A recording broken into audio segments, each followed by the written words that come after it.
Today, we're hosting this webinar on the Seed Fund for Racial Justice so that we can accomplish 4 goals. 1, we would like to lay out the criteria for the seed funds, explain the review process, answer all of your questions, and most importantly, encourage each and every one of you to apply for one of these seed funds. And this seed fund is special and different from most requests for proposals. As you all know, former President Drake and many other public health officials have declared that racism is a public health crisis. And as a result, this RFP is a call to address racial justice, which is unprecedented at this university and across this country. And as many of us have seen, unfortunately, on television again and again and through social media, racism in this country has resulted in life and death outcomes for too many Black and brown people in this country. There are just way too many state-sanctioned deaths to keep track of them all, unfortunately. We've also noticed in this country an uptick in anti-Asian racism since COVID-19, and it's causing distress and suffering among some Asians and Asian Americans. We continue to also see the masquerading of Indigenous folk and their cultures as mascots across schools, universities, and sport teams at all levels. We continue to see the lands of Indigenous people invaded by businesses and politicians again and again. So as you all understand, that's why you're here today, ridding this country and this university of racist practices, policies, procedures, and processes is imperative. So this is why the university is allocating $1 million to address racial justice at this university, in our communities, across the country, and in the state of Ohio, because we are at a critical moment in time. And I've said it repeatedly in webinars over the last few months, there is no better time than now, right now, to make radical changes in how we conduct our affairs in this country and how we treat racially minoritized people. So we need your help. We need your help to drive change and ensure sustained impact immediately. We need your ideas, your innovation. We just need you, people like you who care about racial justice.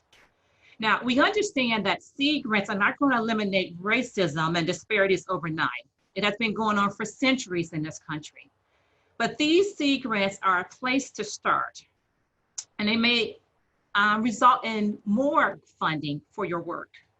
So think of racism as this huge monument that is plopped down right in front of this university in the state of Ohio in this country, this huge monument. And think of yourselves as researchers and community partners as chiseling away on every single side this whole monument called racism. You know, we must be relentless in our pursuit of racial justice in this country. And this seed grant is one way, just one way in which to do that.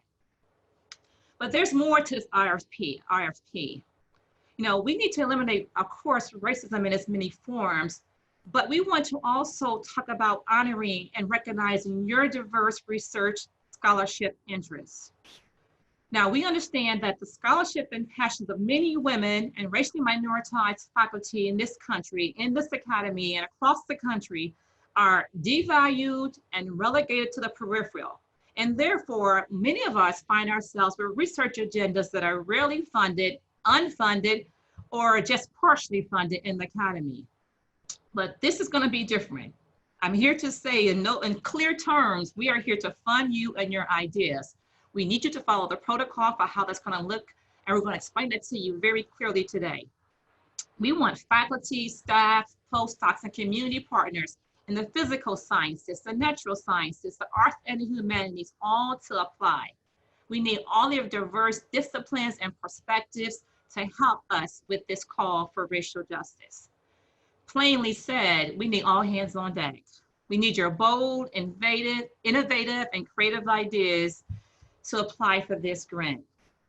And before I get to my co-partners here in this particular webinar, a number of you have asked us, could you help us to link one another to each other in terms of finding potential partners and collaborators?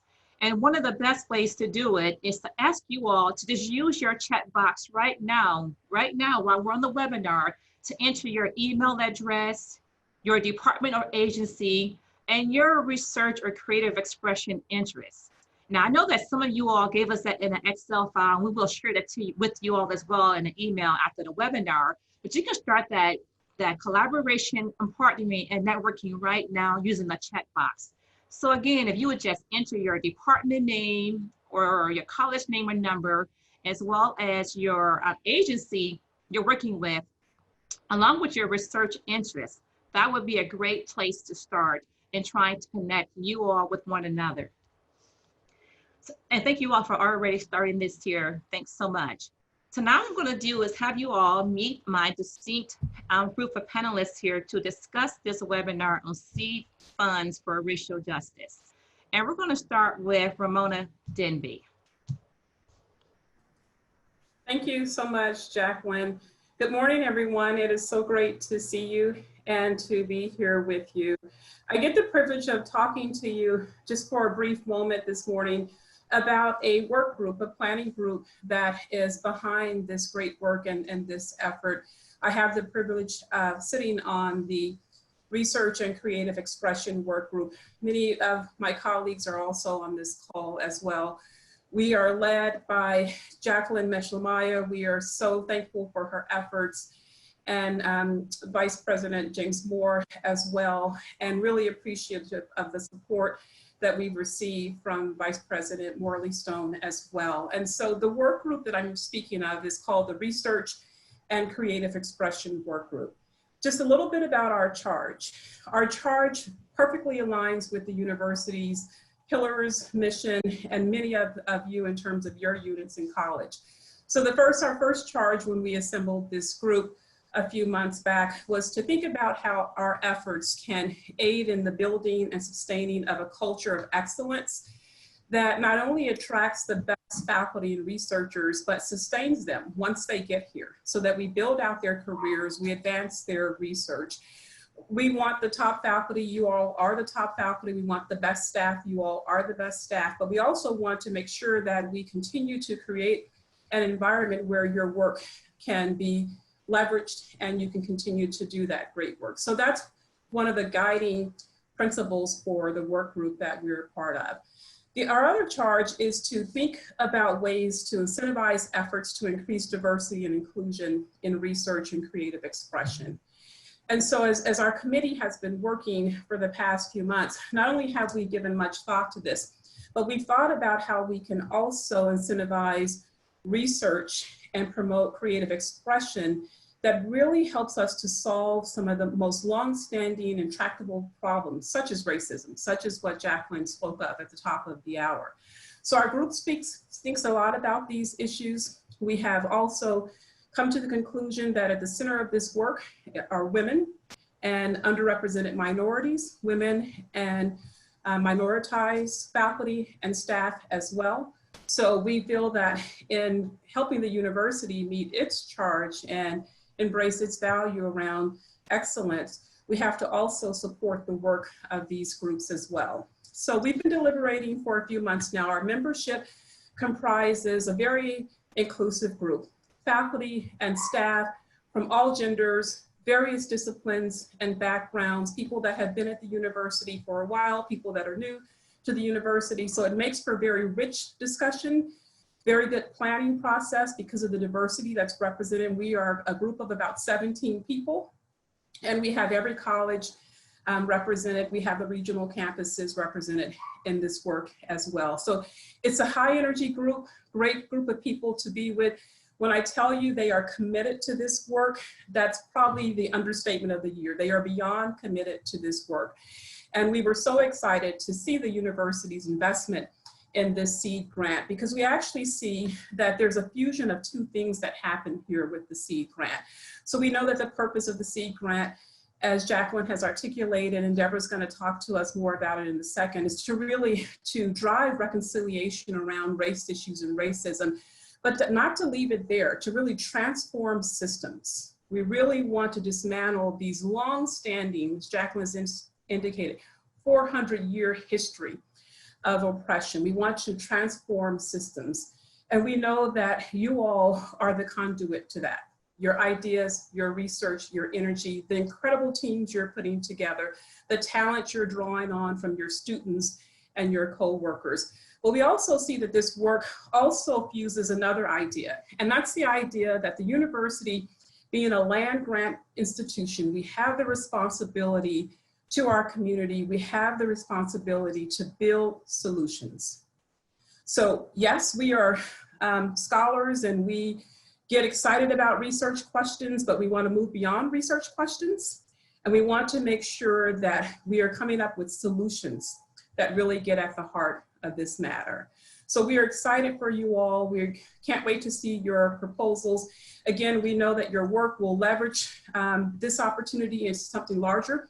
Many of you will take these seed grants and you will apply for external federal funding, larger awards that really drive community practice, that really transform neighborhoods. So we are excited for the leverage opportunity that is inherent in these awards. We're excited to see the public impact that's going to be made through this research and through your creative expressions.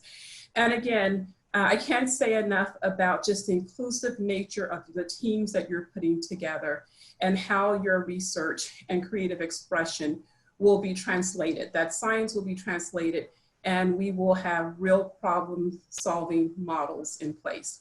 Thank you so much. We're excited for your proposals. Thank you, Dr. Denby. I appreciate that. And she is echoing what we're trying to convey here. We are trying to, and we will be very inclusive in the entire process from beginning to end. Now I'm going to turn it over to Dr. Nicole Nieto. Hello, everyone, and thank you so much, Jacqueline, for this invitation. I think it is so important that we're having these conversations with one another and really examining how we can create that impact. And like you said, this isn't going to change overnight, but my goodness, this is an important step in the right direction. I'm the Assistant Vice Provost in the Office of Outreach and Engagement. And I've been at Ohio State since 2005. I started off my career at the Multicultural Center in Student Life, working with diversity and inclusion initiatives focused on students. I then moved to the Office of Human Resources, where I worked with faculty and staff, and again on diversity and inclusion initiatives, workshops, trainings. I had some time in the Office of Research as well, working in Ohio State Advance that works to support and promote women faculty in the STEM disciplines. And now I'm in Office of Academic Affairs in the Office of Outreach and Engagement, and I've been in that role for a little bit over a year.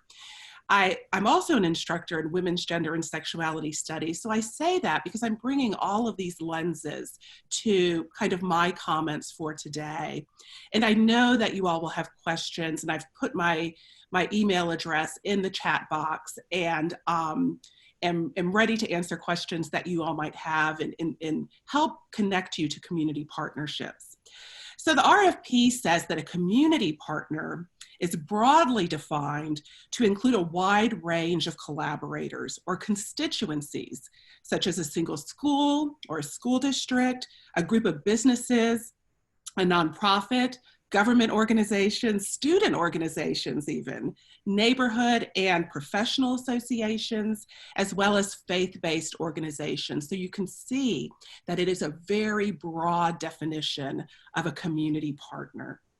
It is important to remember that community collaborations and partnerships such as these are not born overnight. They don't magically happen and we insert them into our proposal. Magic can happen when we do it, but it doesn't magically happen, all right? So consider who you have relationships with.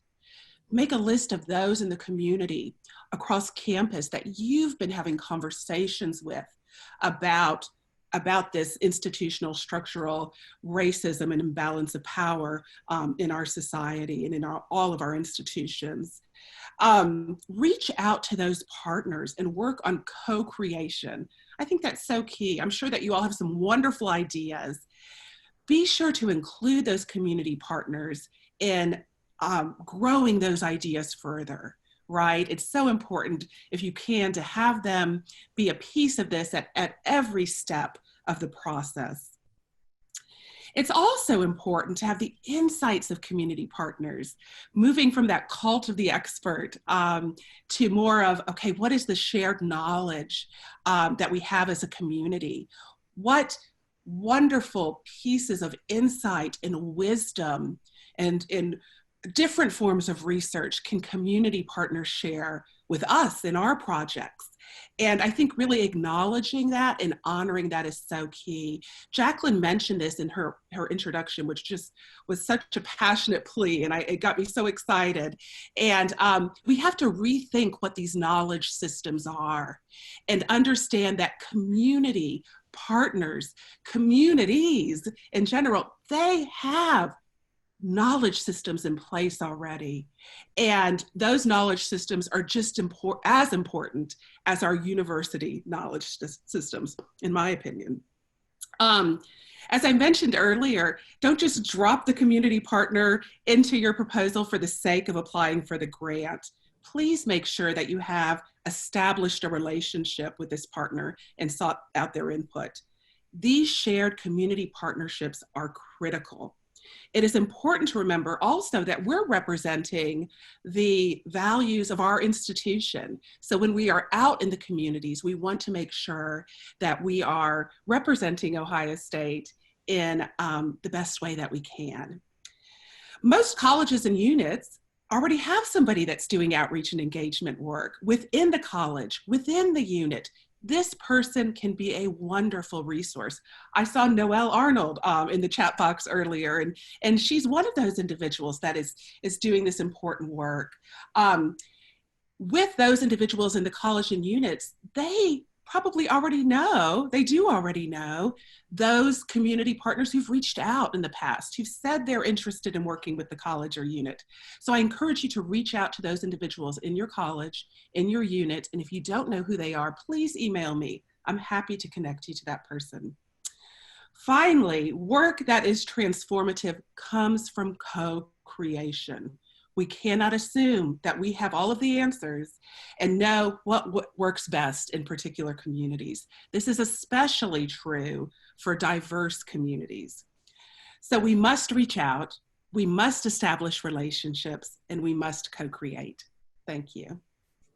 Thank you, Dr. Nieto. I appreciate that. And I can't emphasize enough, we are all in this together, and that's why we need these partnerships to drive the change. So now we're going to shift gears and go into the criteria and the review and the process for the grants from Associate Vice President Deborah Hernandez. Hi, everyone. I'm going to tick through very quickly some slides with you that describe the process and the requirements to submit a proposal. So I'm the one that gets to do the, administrative, follow the rules sort of presentation, but I'm going to go quickly because there's actually nothing on my slides that is not in the written documentation available for you.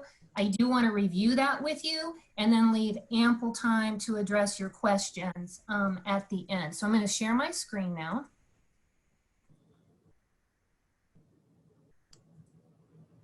If you can let me know when you'll see it, and I'm going to apologize because in my home system, I have to look slightly off center to see the slides. I'll try to continue to make eye contact. Let me get this. Are you seeing a slideshow view yet? Not a slideshow view. There we go. I hope.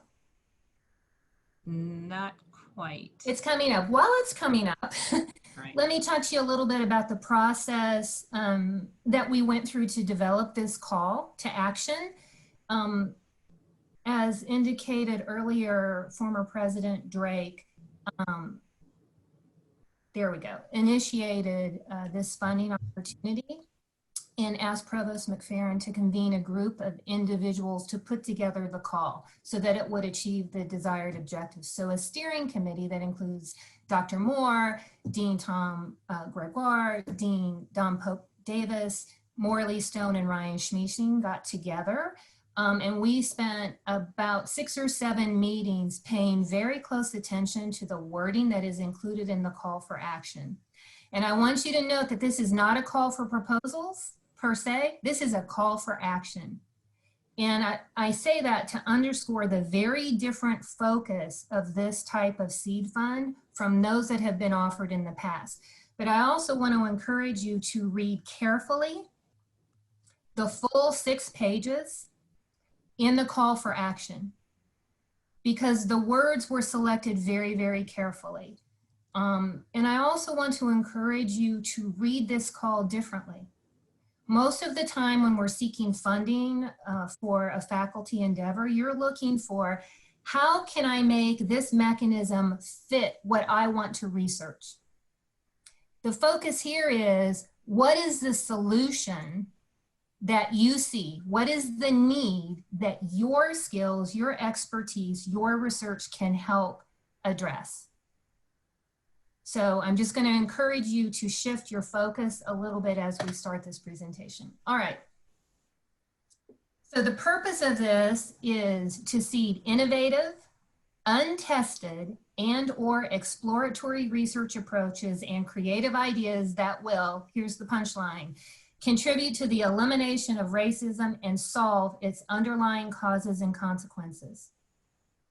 So these words were very, very carefully selected. The purpose of the activities that we want to fund through this seed support is geared towards those activities that will eliminate racism and solve and/or solve its underlying causes and consequences. The full call for proposals is in the link below. And again, I encourage you to read it carefully. All right, focus. The focus here is not necessarily on advancing novel new research methods or approaches. It is on action and change. Leveraging what we know, existing best practices, existing community partnerships or new ones that we form, are approaches that are established, and leveraging expertise across campus to bring about action and substantive change. So the call for action is for Ohio State to bring sort of its full expertise, its intellectual and creative capacity to actually lead reconciliation and drive substantive change. That is also very important for you to consider when you're putting together your proposal. So what do we mean when we say substantive change? We will be looking for projects, as stated in the evaluation criteria, that are going to result in or create a clear path to change in policies, practices, programs, or processes in our systems. And the and is very important to the steering committee. It's creating a path to substantive change and change in tangible human behaviors and societal outcomes. That is a tall order on a seed fund that's got 2 tiers of $25,000 and $50,000. But that is the ultimate goal. Structure. There are 3 topics and 2 tiers of funding. This is pretty much verbatim from the call that was issued. The topics are structural or institutional racism, implicit bias and privilege, racial and cultural disparities, and some suggestions for appropriate topics in each of those categories are included. When you submit your concept paper or are invited for a full proposal, you will be required to select one of these 3 topics. I want to stress that the explanation of the projects in the right-hand part of this screen is not intended to be exclusive or limiting. It is to provide you with guidance as to the types of things we feel may best fit under those categories, but we are interested in any and all ideas. So it's really up to you as a proposing team to select the topical category and make your case for the fit. Okay. On the tiers, small proposals are between $5,000 and $25,000, and larger ones, sorry for the reverse in the scale there, I just noticed that, are $25,000 to $50,000. So some of this is the scale up difference between the 2 tiers. I would say that's the primary difference. So if you're looking at piloting something as opposed to really scaling up something in a broader piloting format, that's what would differentiate between your 2 tiers. It shouldn't be well, I want $50,000 because that's the cap. So I'm going to make up something that requires me to spend $50,000. Everyone can do that. What we'll be looking for is, are we really developing something where we may have a small test bed versus are we implementing something in a broader pilot? So the focus of the end activity should drive which tier you submit your proposal up under. Okay, and I can answer questions about that at the end if there are further questions. Eligibility. So the lead applicant must have PI status at Ohio State. Okay. Lots of people have PI status. Okay. You must include at least 2 co-investigators. One that is from Ohio State, from an intellectually distinct discipline, and a different college. So we've already received a lot of questions about what counts. There was robust discussion about this during the development of the call for proposals. In this round, the steering committee decided to hold firm on the 2 college requirement. Okay, 2 colleges, not different divisions, 2 colleges, and intellectually distinct discipline. This means that we do not, not to pick on a field, but we don't want a bioinformaticist from the College of Medicine and a bioinformaticist from social work to say, well, we met the 2 college requirement, true, but we didn't meet the intellectually distinct discipline requirement. And the reason for this is there's a strong desire to have convergence research promoted and interdisciplinary approaches. So this is an opportunity really for Ohio State to bring non-traditional and interdisciplinary approaches to bear on this really thorny problem. If we could have solved this easily, we would have done it centuries ago, right? Clearly we cannot. And so the goal is to really encourage these interdisciplinary types of approaches. I'm going to talk a lot more right now about the community partner, which Nicole's already highlighted a good bit. So the community partner is a co-investigator. That means the community partner is involved in the creation of the proposal itself. In fact, the community partner may be the driving entity in this project. So it's not enough to say, here's what I want to do. Let me go find somebody who can agree that they'll do what I tell them to do. We're looking for a co-investigator.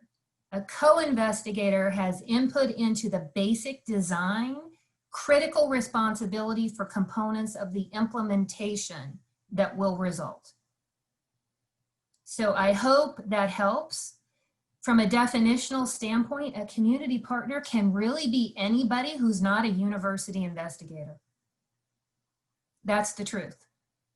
So it might be a community-based intervention that is a single elementary school and its parent or family network. It might be a set of businesses involved in an association or in a specific geographic area. It may be a national organization. It may be a student group. Again, I would say to you, those of you who are going to involve student groups or other university organizations, please remember this is a co-I involvement. So we want to encourage projects that will address those issues here at home on our various campuses. We also want to encourage those proposals that may be focused on creating change in the community itself. And the community may be defined as the Columbus area, the Ohio area, and maybe national in scale. We've received a few questions about the national component here. And my response has been, we are very interested in Ohio State asserting national leadership and being an exemplar. If you propose a national level partner, please ensure that you also have impact in Ohio and or the Columbus area and or on a campus, because that is very important to us as well. All right. The timeline, there is a two-step process. We did this because we realized this is a new and different kind of seed fund, and there is a lot of work that goes into submitting a full proposal. So we have a simple round one, fairly simple round one concept paper stage where we can give you early feedback on whether or not this is the nature of project that this particular seed fund is interested in supporting. And so we have a September 15th for those concept papers, and the balance of my presentation is really going to walk you through what's required in those concept papers. I am not going to do a deep dive on the full proposal itself, although all of that information is included in the call for action. Okay, so there is a quick turnaround, as you will see. The review process will happen very quickly, and you will be invited for full proposal or given some direction about future potential for your project by the end of the month. You then have approximately 30 days, 1 month, to get your full proposal submitted if you are invited to submit a proposal. We plan to announce funding decisions December the 1st, and all projects will have a 12-month project period from January 1 to December 31st. This is for round one. There will be a round two. The timeline for round two and any adjustments that may be made to the criteria to clarify them or to change direction even, that will all happen after round one has been concluded. Concept paper requirements. Concept paper is a 2-page high-level overview of your proposed project.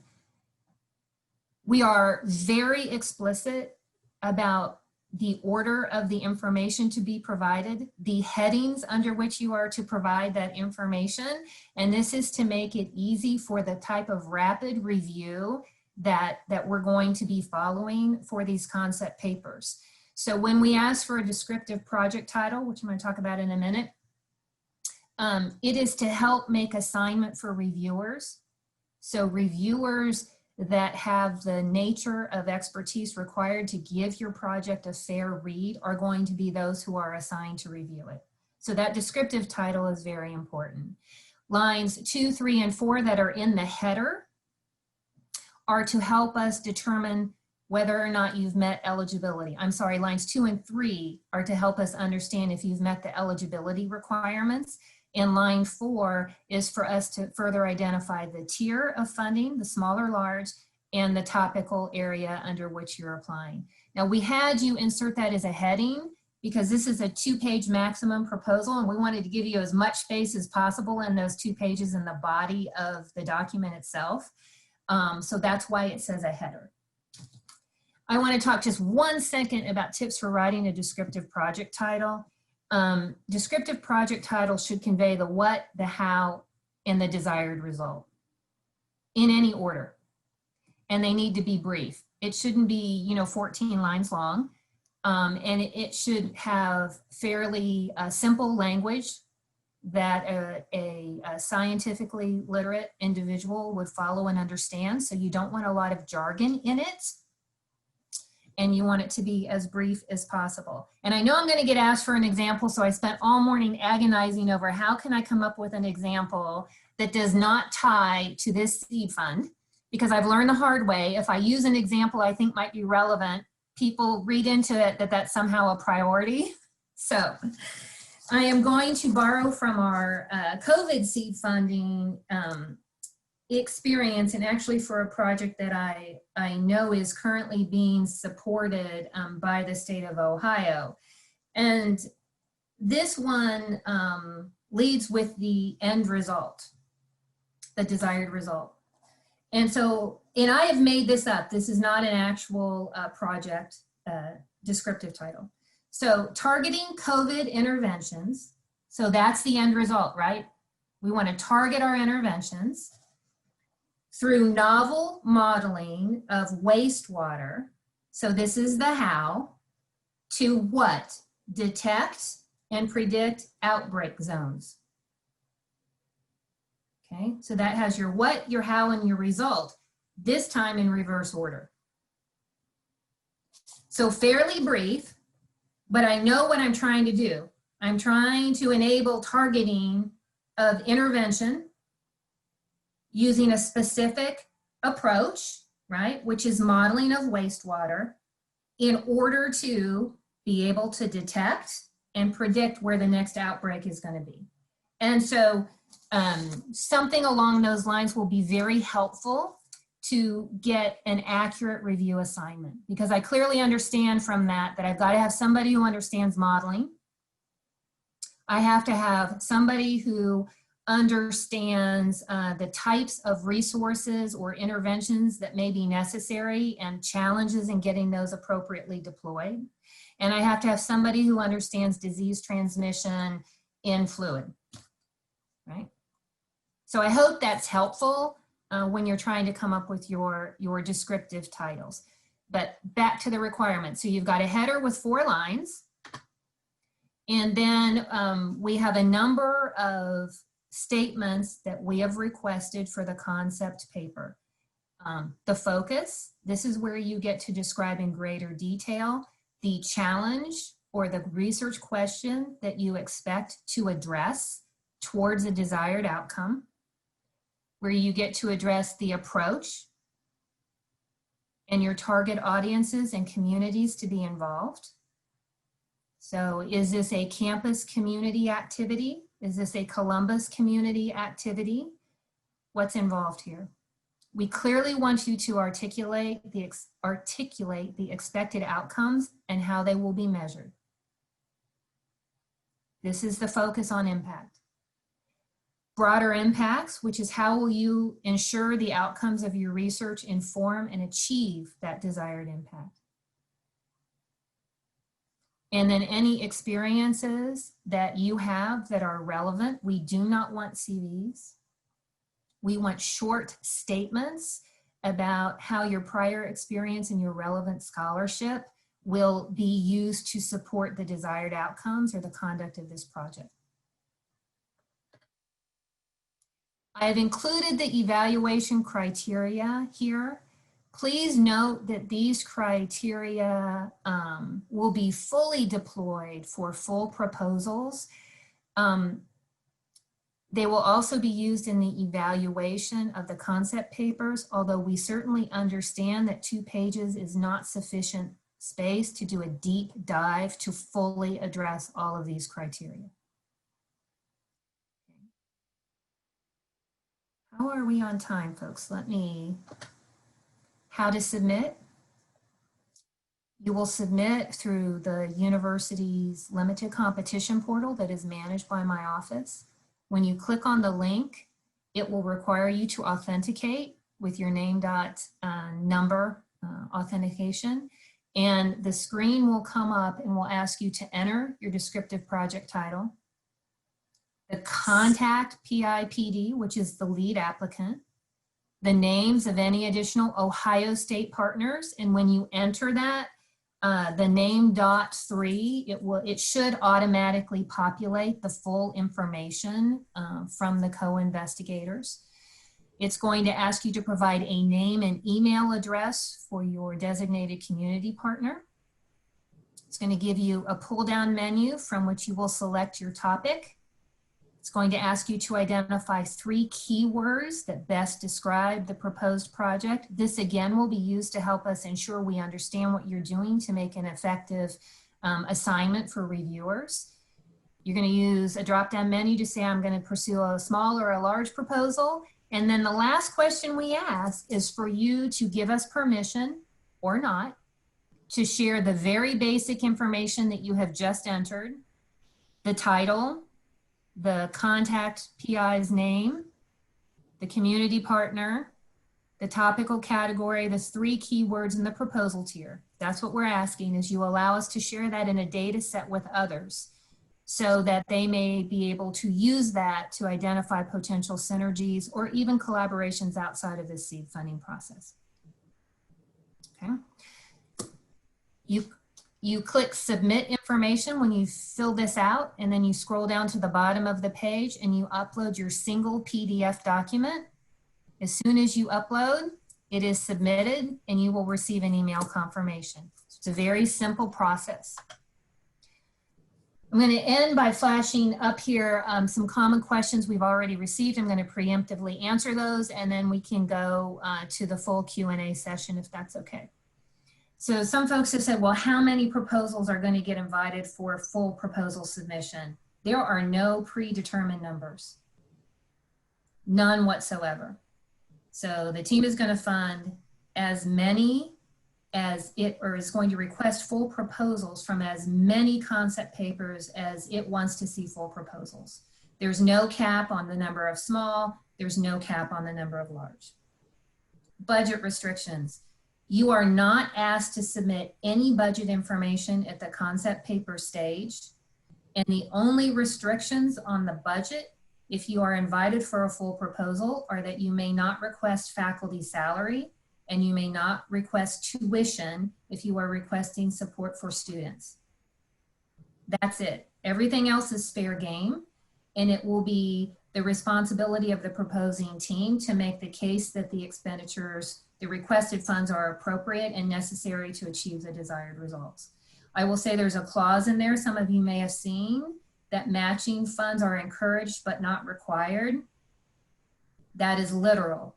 They are encouraged but not required, and they will not be factored into the decision-making process. So when you see that statement, that's not code for if you have matching money, you're going to get funded. It is not. This is not intended to be a barrier.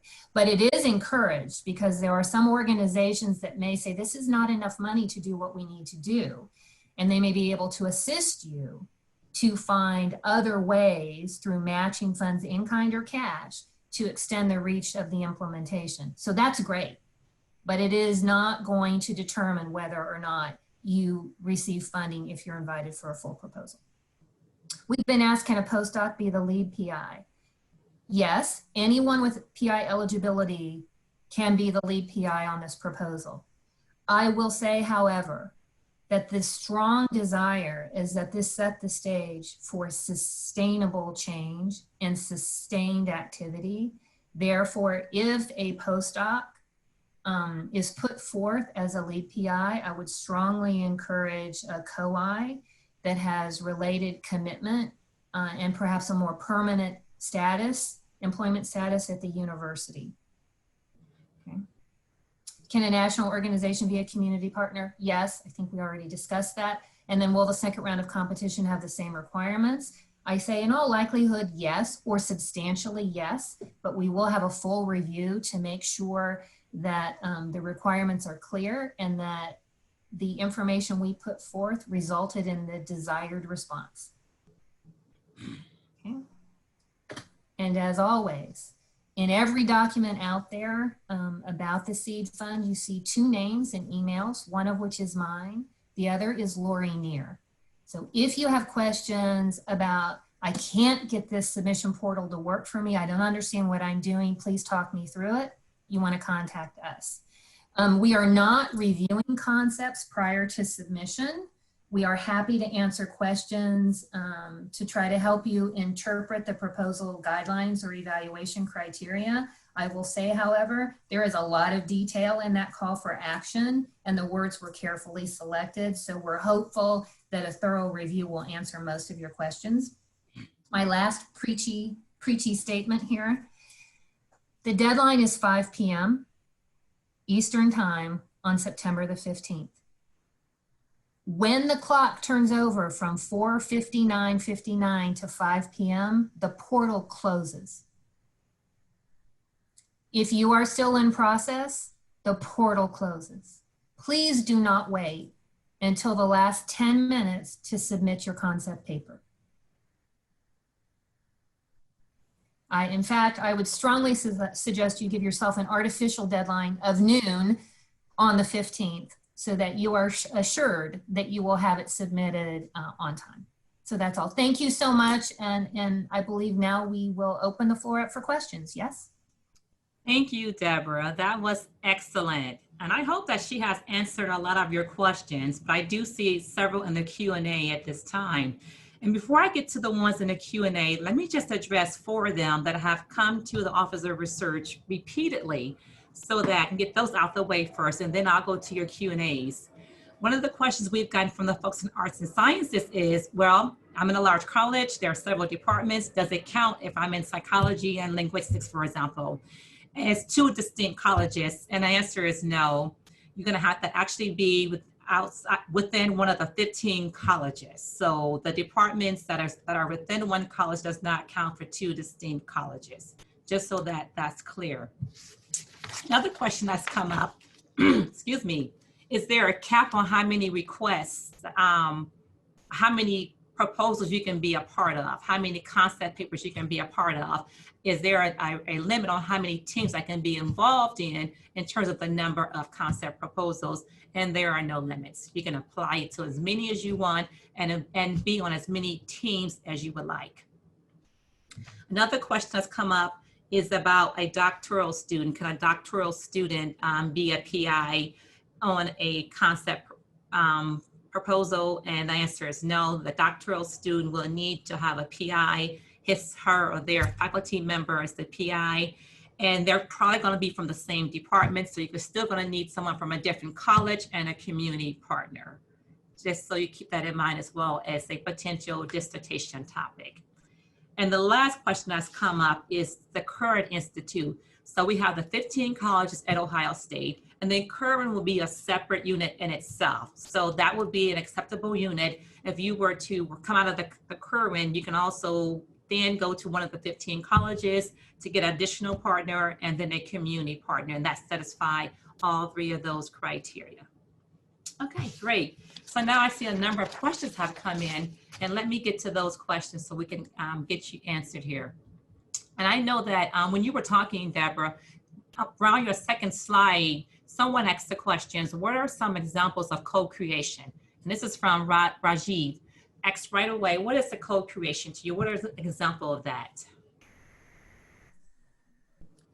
So the best way I can describe this is to say that the community partner, you need to have evidence that the community partner has had input into the design of and the focus of the endeavor. So again, this is not a faculty member saying, I want to do this. I'm looking for a partner, a community partner who will implement my project. Great.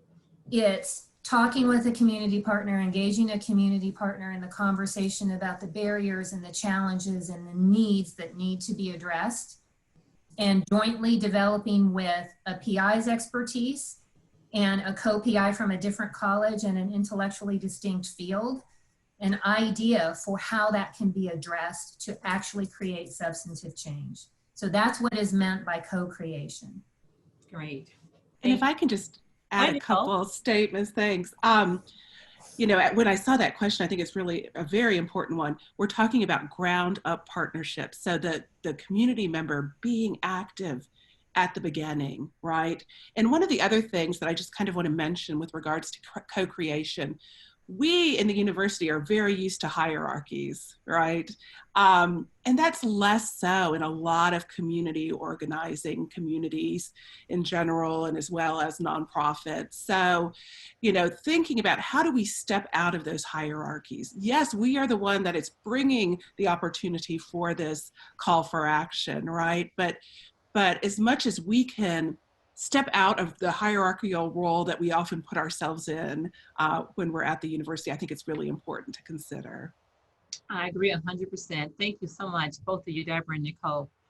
Another question from Melvin Pascal reads, would you consider collaboration with a researcher from another university or a foreign entity? How does that play into the equation? Deborah, you want to try that one? I'm not sure I know the answer to that. I think that we will not be issuing subawards to other universities or to foreign partners if this is to the degree there are budget implications for that. But I don't believe there's any restriction on collaborations that you choose to put in place. You still need to meet the basic eligibility criteria of a community partner as a co-I and at least one other Ohio State college representative. Thank you. Question, Melvin, I hope. Okay, maybe he's been answered. Let us know, Melvin, if it's not. I see another question here that reads from Lynn Hardy. We're looking at a data science approach to incorrect healthcare algorithms where implicit bias for racial disparities has been well noted. We're including OSU, OSU MC, and the team, but where might you suggest going for a community partner? What do you think, Dr. Nieto? Any thoughts on that? I would encourage Lynn to reach out to me. Okay. So, you know, if you can email me, nieto.12. Also, there's wonderful individuals in the Med Center too, who could be helpful. Wanda Dillard is one of those individuals as well. So let's connect, Lynn, and we'll have some conversations. Great, thank you. And Nicole and Nicole's office is definitely a resource for you all throughout this process. So please take her up for her assistance. Then I have from Dr. Stephen Gavazzi, can you select multiple topical areas? And he says, our project targets, okay, you're shaking your head already, Deborah. What do you want to say? So you have to select one as your primary. If in your descriptor you want to say, you know, this could also address, you know, topic number 2 or topic number 3, if you selected topic number 1, that's fine. But this is really a categorization. So we have to have at least one that's designated as your primary. Okay, thank you. And another question from Lynn is that Deborah suggested that this be a campus approach. Does that mean our community partner cannot be a campus partner? No, it absolutely could be a campus partner. The issue is it's not one PI working with another PI. So it may be a community it may be a student organization. It may be a staff organization that you are working with that has identified an issue that needs to be addressed, and you have an idea for an investigation and an approach that could address that. By way of example, maybe it's the graduate student organization because there's concern about implicit bias in fellowship award decisions. And I do not want to say that that's a fact. I hate giving examples that are really, really relevant because people always latch onto them, but that is just, that's like a case in point, right? So yes, it can be a community organization. Okay. That is an Ohio State organization.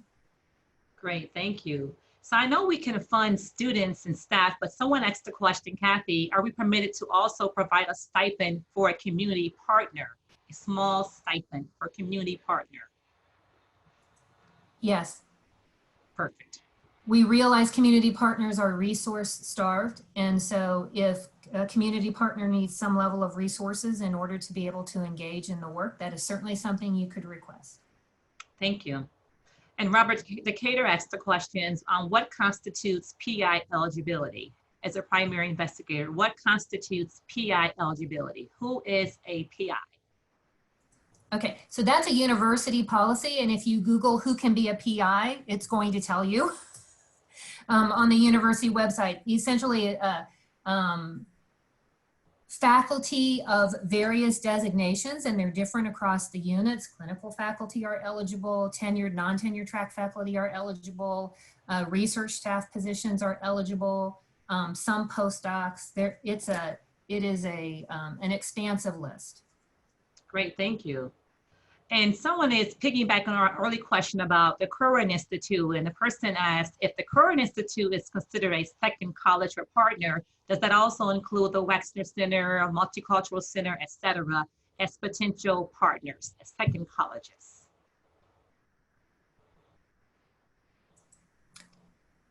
I do not know the answer to that.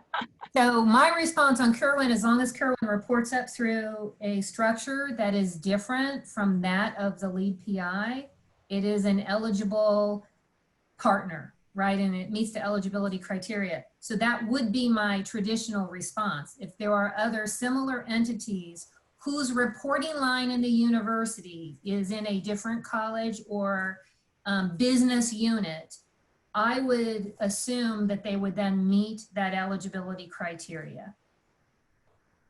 Yeah, I would assume the same, Deborah. Thank you for that response.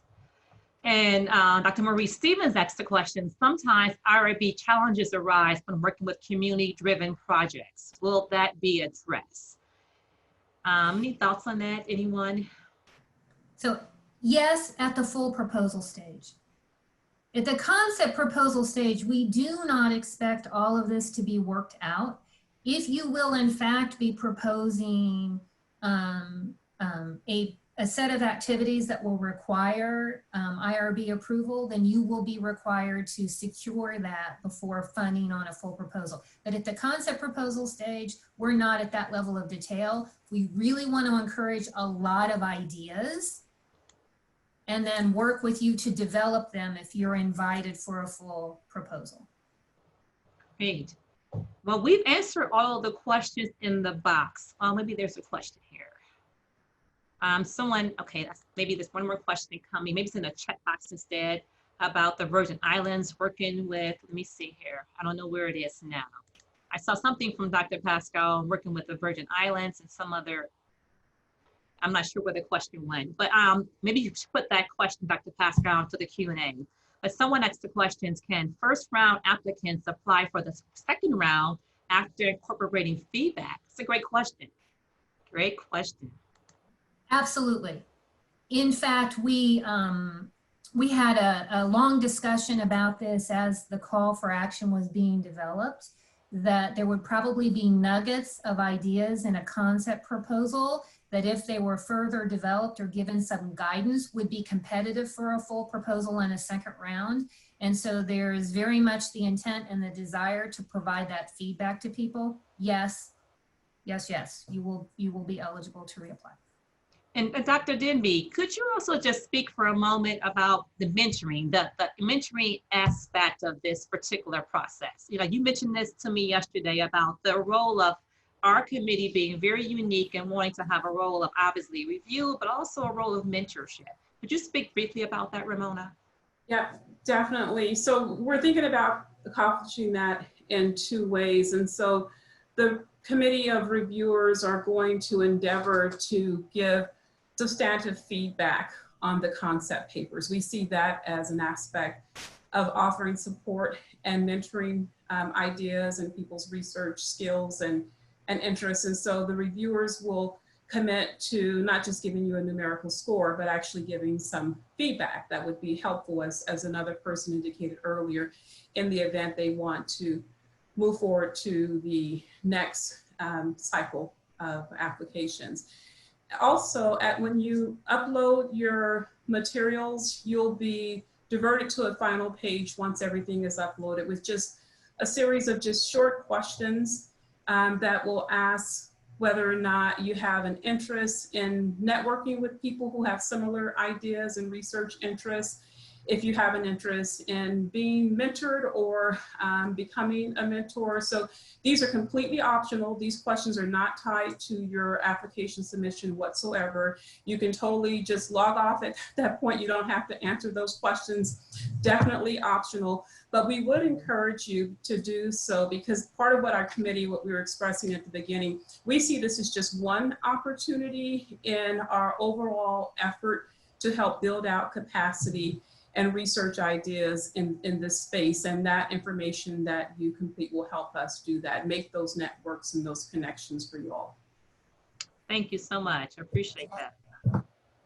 And there's a question here. Can Deborah attach the PowerPoint to the chat for the audience? Is that possible to attach your PowerPoint to the chat? I would say too, this PowerPoint and the entire webinar is being recorded. So all of it's going to be available tomorrow in about 24 hours after the closed caption is included. It's going to be posted on the Office of Diversity and Inclusion's website, as well as the Office of Research's website. So you will see the PowerPoint again in its entirety with Deborah talking tomorrow. Great. And someone asked the question, would it be okay to work with the universities and schools in the Virgin Islands and or Puerto Rico as our partners? I think we probably already addressed that. You can work with whomever you would like to. I will say that I believe the most successful proposals will have impact here at home as well as abroad. So yes, You can partner with whomever you want to. You still need to meet the eligibility requirements that are articulated for another Ohio State college and intellectually distinct discipline to be represented, and a community partner. Yes. Thank you, Deborah. So we recognize, you know, Puerto Rico and Hawaii and the Virgin Islands are our territories, so to speak, but we really are wanting some distinct differences to be made right here on this campus and in the state of Ohio in particular. So it will be extremely helpful and to your advantage to think about that focus when you're completing your just 2 pages, concept proposals for the competition. And let me see if I see any more questions. I believe we've answered all of them, including the community partners questions and a stipend. So do any of my colleagues have any closing comments, tips, or advice for the attendees today? So I will tell you that we will take these questions and the answers and we'll put those in a document, a frequently asked questions document. It will be available on the submission portal. So there's a link there as there is now, and we will link back to this video when it's available, as well as to frequently asked questions. And it will also, as Jacqueline said, be uploaded on the Office of Diversity Inclusion website, as well as on the basic information site that is in the Office of Research. So we're really, really looking forward to lots of great and non-traditional ideas here. So really want to encourage you to put your best thinking, bring your best thinking to bear on this. Yes. And many of you are here at the university who are on the webinar right now. You're probably very familiar and used to writing 16, 17, 40, 50-page papers and submitting grant proposals. Surely you can write 2 pages for us.